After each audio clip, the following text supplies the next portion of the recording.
Bulletin میں سب سے پہلے آپ کو خبر دیں، سعودی ولی عہد سے وصول بلغاری جولری سیٹ کا تحفہ توشہ خانے میں جمع نہ کرانے پر بانی پی ٹی آئی اور بشرا بی بی کو مجموعی طور پر 17 سال قید اور 1,64 کروڑ جرمانے کی سزا سنا دی گئی ہے۔ اینٹی کرپشن ایکٹ کی دفعہ 5 کے تحت 10 سال قید، پی پی سی 409 کے تحت 7 سال قید کی سزا سنائی گئی۔ اسپیشل جج سینٹرل شاہ رخ ارجمند نے فیصلہ بانی پی ٹی آئی اور بشرا بی بی کی موجودگی میں سنایا۔ توشہ خانہ 2 کیس کا ٹرائل تقریباً 1 سال تک اڈیالہ جیل میں چلا۔ کیس میں کل 24 گواہ تھے، 20 گواہوں کے بیانات قلم بند کر کے ان پر جراح مکمل کی گئی۔ 12 دسمبر 2024 کو توشہ خانہ 2 کیس میں ملزمان پر فرد جرم عائد کی گئی تھی۔ ایف آئی اے ریکارڈ کے مطابق بلغاری جیولری سیٹ کی کل مالیت 7.5 کروڑ روپے سے زائد تھی۔ پرائیویٹ فرم سے بلغاری سیٹ کی قیمت 59 لاکھ روپے لگوائی گئی، جبکہ قومی خزانے میں صرف 29 لاکھ روپے جمع کروائے گئے۔ جیولری سیٹ میں نیکلس، بریسلٹ، انگوٹھی اور ایئرنگز شامل تھے۔ شبیر ڈار نمائندہ جیو نیوز ہمارے ساتھ موجود ہیں۔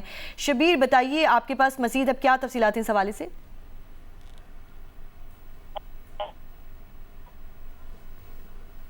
شبیر ڈار، آپ ہمیں سن پا رہے ہیں؟ جی بالکل بتائیں، تفصیل بتا دیجیے اس توشہ خانہ کیس 2 کی۔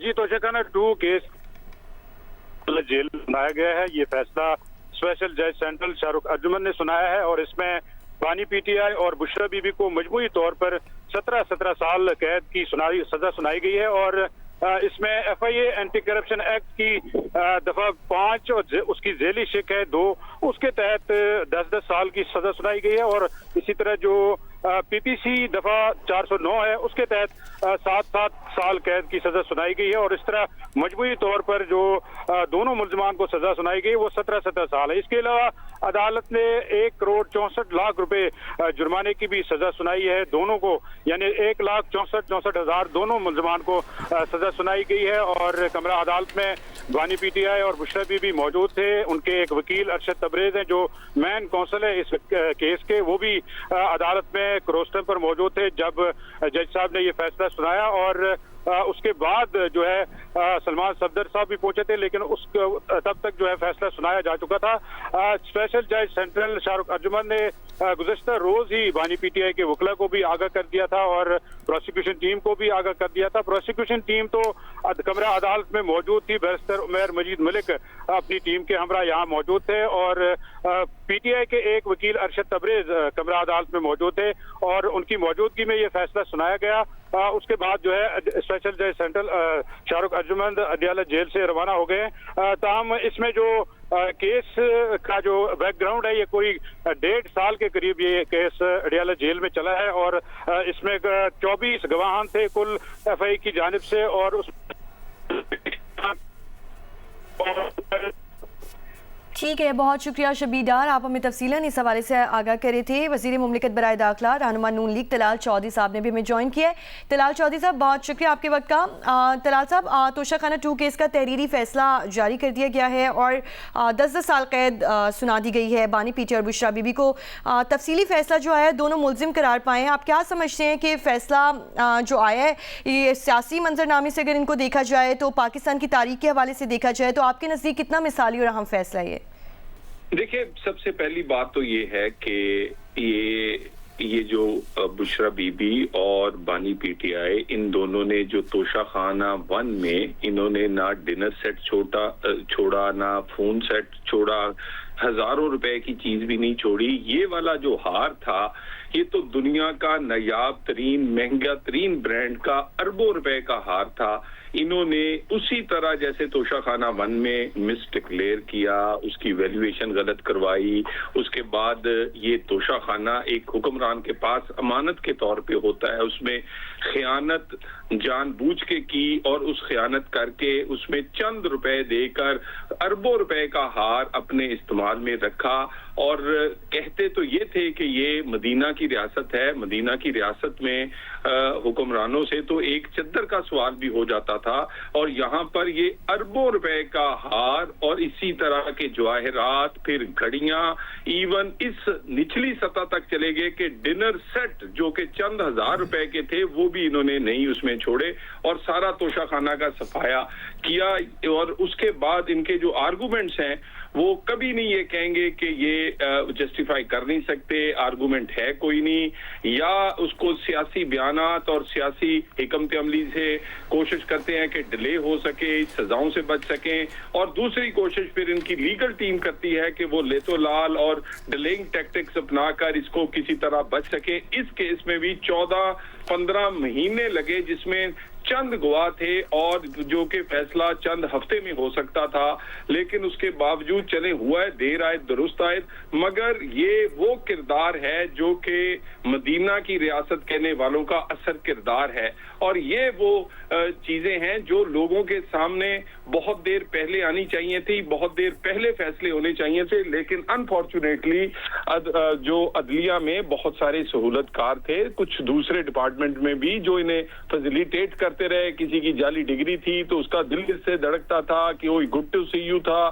کسی کی ساس جو تھی وہ ان کے لیے پریشان رہتی تھی، تو اندر سے جو سپورٹ تھی اس کی وجہ سے ان کے بہت سارے کارناموں کی سزا نہیں ملتی تھی، اور یہ 8 سال تک ڈیلے، وہ فورن فنڈنگ سے لے کر آپ کسی بھی کیس کا حوالہ دے دیں، پاکستان کی تاریخ میں جو قانون کی دھجیاں اکھاڑی گئی ہیں وہ بانی پی ٹی آئی کے مختلف کیسز ہیں، مثلا بلینکٹ ضمانتیں دے دینی، گھر بیٹھے ضمانتیں لے لینی، صبح 9 بجے کی بجائے رات 9:30 عدالت کھول کے بیٹھے رہنا کہ وہ تشریف لائیں، اور اسی طرح کی سہولت کاری کی وجہ سے یہ یہاں تک باتیں پہنچی ہیں۔ یہ فیصلے جلد ہونے چاہیے تھے، اور اگر یہ فیصلے جلد ہو جاتے تو یہ زیادہ بہتر ہوتا، یہ سوال اٹھانے کا انہیں موقع نہ ملتا۔ بہرحال ابھی بھی یہ جو سوال اٹھاتے ہیں کہ یہ سیاسی کیس ہے، سیاستدان کو یہ اجازت نہیں ہے کہ وہ ڈاکہ ڈالے، وہ چوری کرے، وہ بددیانتی کرے، وہ مدینہ کی ریاست کا نام لے اور پورے کا پورا توشہ خانہ سارے کا سارا ہیرے جواہرات اور گھڑیوں سمیت ہضم کر جائے۔ جو سیاسی کہنے سے آپ کی بے گناہی ثابت نہیں ہوتی، یہ 2+2 اوپن اینڈ شٹ کیس تھا جس کی سزا ہونی ہی تھی، کیونکہ ان کے پاس کوئی صفائی موجود نہیں تھی۔ بہت شکریہ طلال چودھری صاحب جیو نیوز سے گفتگو کرنے کے لیے۔ توشہ خانہ 2 کیس کا تحریری فیصلہ جاری کر دیا گیا ہے۔ فیصلے میں دونوں ملزمان خیانت کے مرتکب قرار پائے، دونوں پر جرم ثابت ہوا ہے۔ استغاثہ اپنا مقدمہ ثابت کرنے میں کامیاب رہا ہے۔ جرمانے کی عدم ادائیگی پر مجرموں کو 6 مہینے مزید قید بھگتنا ہوگی۔ فیصلے کے مطابق بانی کو زائد عمر اور بشرا بی بی کو خاتون ہونے پر کم سے کم سزا دی گئی۔ مجرموں کا حوالات میں گزرا عرصہ بھی سزا میں شامل کر لیا گیا۔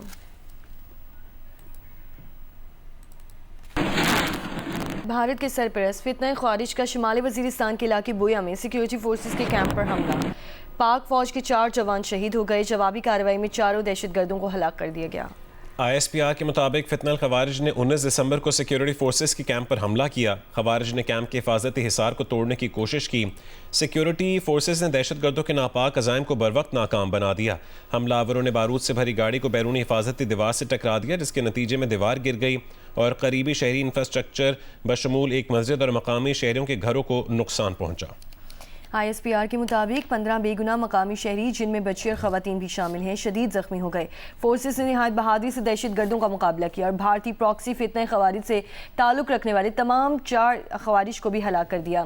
شدید فائرنگ کے تبادلے میں وطن کے 4 بہادر جوانوں نے جام شہادت نوش کیا، جن میں حوالدار محمد وقاص، نائک خان ویز، سپاہی سفیان حیدر اور سپاہی رفعت شامل۔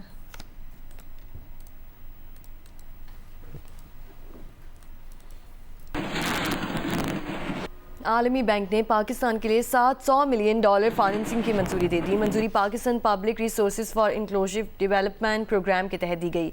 عالمی بینک کا کہنا ہے کہ منصوبہ میکرو اکنامک استحکام اور عوامی خدمات کی بہتری کے لیے ہے۔ پروگرام کے تحت مجموعی طور پر $1.35 ارب تک فائننسنگ فراہم کی جائے گی۔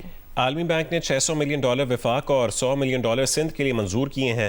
فنڈز کی فراہمی اصلاحاتی اہداف کے حصول سے مشروط ہوگی۔ منصوبہ ٹیکس نظام میں بہتری اور شفاف مالی نظم و نسق پر مرکوز ہے۔ عالمی بینک کا کہنا ہے کہ ڈیجیٹل ڈیٹا اور مالیاتی نظام کو بہتر بنا کر سروس ڈیلیوری میں بہتری کا ہدف ہے۔ Programme IMF extended fund facility سے ہم آہنگ ہے۔ سندھ میں صحت اور تعلیم کے لیے وسائل میں اضافہ متوقع ہے۔ اصلاحات سے شفافیت اور عوامی اعتماد میں اضافہ ہوگا۔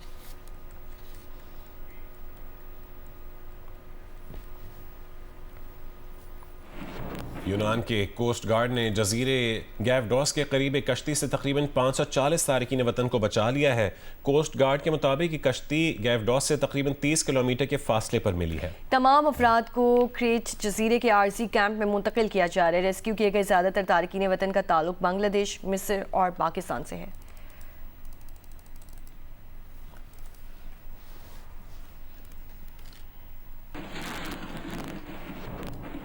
کوئٹہ سمیت بلوچستان کے شمال مغربی اور جنوبی اضلاع میں مطلع ابر آلود ہے۔ آج صوبے کے 16 اضلاع میں بارش اور شمالی علاقوں میں پہاڑوں پر برف باری کا امکان ہے۔ موسم کی صورتحال کے حوالے سے بتائیں گی کوئٹہ سے جیو نیوز کے نمائندے شہاب عمر۔ آج بارش اور پہاڑوں پر برف باری کا سبب بننے والا مغربی عوام کا سسٹم بلوچستان میں موجود ہے۔ اس صورتحال کے باعث صوبے کے مختلف علاقوں میں بادل چھائے ہوئے ہیں۔ اس وقت وادی کوئٹہ اور گردنواؤں میں بھی گہرے بادل چھائے ہوئے ہیں اور کہیں کہیں بوندا باندی اور ہلکی بارش بھی ہو رہی ہے اور آج مزید بارش کا امکان ہے۔ محکمہ موسمیات کے مطابق گزشتہ 24 گھنٹوں کے دوران سب سے زیادہ جیونی میں 9، گوادر میں 8، دالبندین میں 2، تربت اور چمن میں 1 ملی میٹر بارش ریکارڈ کی گئی۔ محکمہ موسمیات کے مطابق آئندہ 24 گھنٹوں کے دوران کوئٹہ، قلعہ سیف اللہ، قلعہ عبداللہ، مستونگ، زیارت اور اطراف کے علاقوں میں تیز ہواؤں اور گرج چمک کے ساتھ بارش اور شمالی علاقوں میں جو پہاڑ ہیں وہاں پہ برف باری متوقع ہے۔ اس کے علاوہ تربت، پنجگور، گوادر، واشوک، چاغی، ہرنائی، یوب اور دیگر جو اطراف کے علاقے ہیں وہاں پہ بھی تیز ہواؤں اور گرج چمک کے ساتھ بارش کا امکان ظاہر کیا جا رہا ہے۔ جی گوجرانوالہ شہر اور گردنواں میں دھند کا سلسلہ جاری ہے۔ اندرون شہر سمیت جی ٹی روڈ پر شدید دھند ہے۔ دھند کی صورتحال کے بارے میں تفصیل بتائیں گے عثمان خلیل۔ آج گجرانوالہ شہر اور گردنواں میں گزشتہ رات سے دھند کا سلسلہ شروع ہو چکا ہے اور اس وقت اندرون شہر سمیت جی ٹی روڈ پر شدید دھند ہے۔ اس وقت میں آپ کو رپورٹ کر رہا ہوں جی ٹی روڈ سے۔ اگر جی ٹی روڈ کی بات کی جائے تو چندہ قلعہ چوک سے کاموں کی سادوں کی مرید کے اور کالا شاہ کاکو تک جی ٹی روڈ پر شدید دھند ہے جس کی وجہ سے ٹریفک کی روانی میں مشکلات کا سامنا کرنا پڑا ہے۔ صبح کے وقت کچھ ایسے میدانی علاقے تھے جہاں پر حد نگاہ 0 ہو چکی ہے، جبکہ ٹریفک کی پولیس کے مطابق شہری غیر ضروری سفر سے گریز کریں اور دوران سفر اپنی گاڑی کی ہیڈ لائٹس اور چاروں انڈیکیٹر آن رکھیں، جبکہ سردی کی شدت میں بھی اضافہ شروع ہو چکا ہے جس کی وجہ سے گزشتہ رات دھند کے باعث بیشتر علاقوں میں بجلی کی فراہمی معطل رہی، جبکہ محکمہ موسمیات کے مطابق آئندہ بھی سردی کی شدت میں اضافہ ہوگا اور گجرانوالہ میں مزید جو ہے آئندہ چند روز میں اسی طرح دھند پڑے گی۔ بنگلہ دیش میں طلبہ تحریک کے سرکردہ رہنما شریف عثمان ہادی کی نماز جنازہ مقامی وقت کے مطابق آج دوپہر 2 بجے پارلیمنٹ کی عمارت کے قریب ادا کی جائے گی۔ بنگلہ دیشی میڈیا کے مطابق 32 سالہ طالب علم رہنما کو ڈھاکہ یونیورسٹی میں سپرد خاک کیا جائے گا۔ گزشتہ روز شریف عثمان ہادی کی میت سنگاپور سے ڈھاکہ پہنچا دی گئی تھی۔ 12 دسمبر کو ڈھاکہ میں نقاب پوش حملہ نے عثمان کو سر میں گولی ماری تھی۔ 15 دسمبر کو علاج کے لیے سنگاپور منتقل کیا گیا۔ عثمان ہادی 18 دسمبر کو دم توڑ گئے۔ عثمان ہادی کے قتل پر بنگلہ دیش بھر میں آج یوم سوگ ہے۔ ان کے قتل پر مظاہرین نے میڈیا اور سیاسی دفاتر اور ثقافتی عمارتوں اور شیخ مجیب الرحمان کے گھر کو بھی آگ لگائی، جس کے بعد کئی علاقوں میں اضافی پولیس اور نیم فوجی دستے تعینات ہیں۔